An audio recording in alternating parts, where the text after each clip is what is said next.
안녕하세요. 파산관제인 홍인필 변호사입니다. 이번 시간에는 법무사에게 개인회생 파산 신청 대리권을 작년인가요? 법이 통과됐죠. 작년인가 재작년에 통과됐습니다. 제3자적 관철 시점에서 이제 물론 저는 이제 관제인 하고 있으니까 파산관제인 입장에서 한번 살펴보기로 하겠습니다. 회생위원 입장에서 살펴볼 수도 있고요. 법무사 입장에서 살펴볼 수도 있고 사무장 입장에서 저는 이제 관제인 입장에서 한번 살펴보기로 했습니다. 첫째, 법정 출석, 진술 대리권은 주지 않으므로 출석은 못하죠. 관제인 전자보고서의 대리인란에 기재는 해주고 있습니다.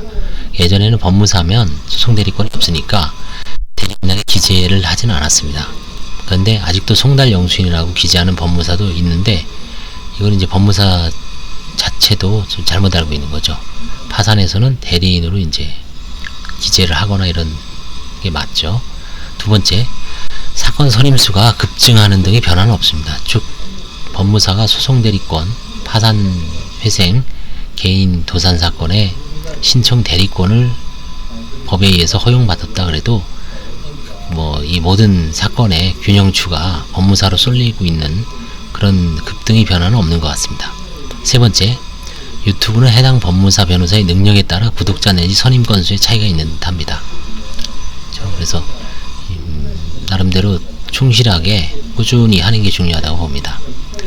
따라서 대리권 유무는 시장에 전혀 영향을 전혀라고는 좀 그렇지만 영향을 많이 미치지 못하는 것 같습니다. 제가 보기에는 제 견해입니다.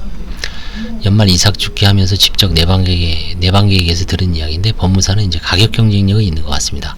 이렇게 변호사나 제시하는 금액보다 좀 아주 저렴하게 하는 것 같아요. 예를 들어서 개인회생도 100만원대 해주시는 분도 있고요.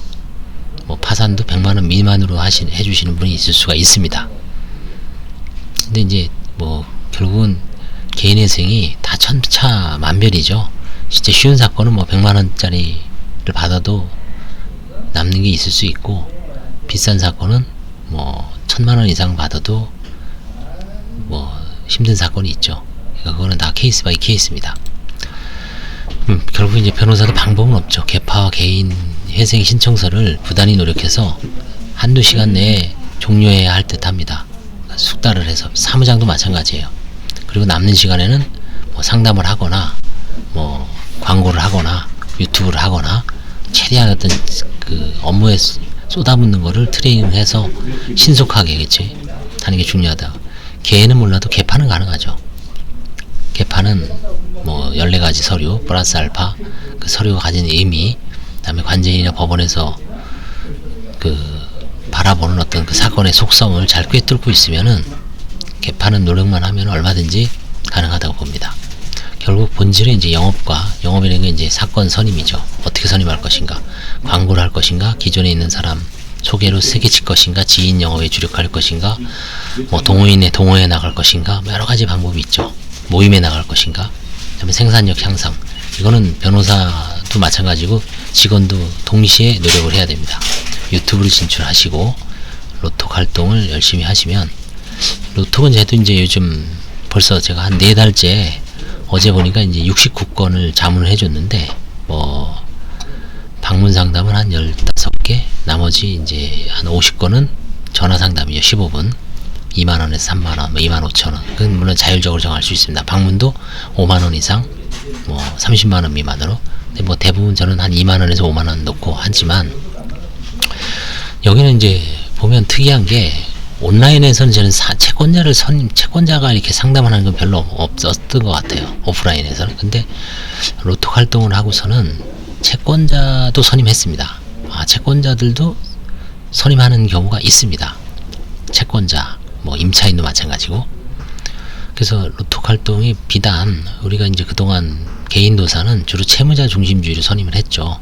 근데 채권자들도 이 일을 하는 분도 있고, 또 어떤 여러 가지 정보 파악이라든가 해서 참가하고 싶은 수요가 있다는 거를 이제 알았습니다. 이게. 그래서 로톡 활동은 이제 범위를 확장하는 겁니다. 사건 수임도 수임이지만 이제 채권자들도 많은 어떤 자문의 필요성이 있다. 법인 파산도 마찬가지고요.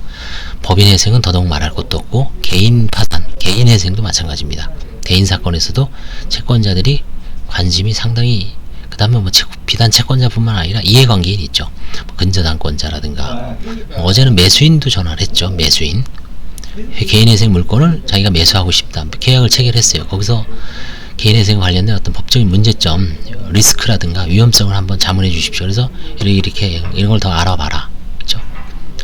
뭐 한 25,000원 내고 15분 상담, 뭐 제가 상담은 좀 오버했습니다만 하고, 이제 본인도 약간의 뭐 100%는 아니지만 이제 길이 좀 열리죠. 그리고 나서 또 추가 리서치하고 다시 또 묻고, 이렇게 피드백 몇 번 하다 보면 저 지방분인데 괜찮죠. 그래서 로톡 활동 뭐 다른 것도 하면 좋죠. 그 다음에 개인 파산 신청서 1시간 내 상담 진료하고 1시간 내에 신청서 작성할 수 있도록 부단히 연습하자. 그래서 구독자들은 재미있게 강의하는 스타일을 좋아할 수도 있습니다. 물론. 그 다음에 또는 뭐 진중한 무게감을 호감으로 느끼는 분들도 있고, 뭐 변호사가 이 모든 유형의 사건을 수임할 수 없고 모든 사람을 만족시킬 수는 없죠. 그래서 자기 어떤 스타일이라든가 이런 거를 좀 꾸준하게 진중하게 하다 보면 잘 될 것 같습니다. 감사합니다.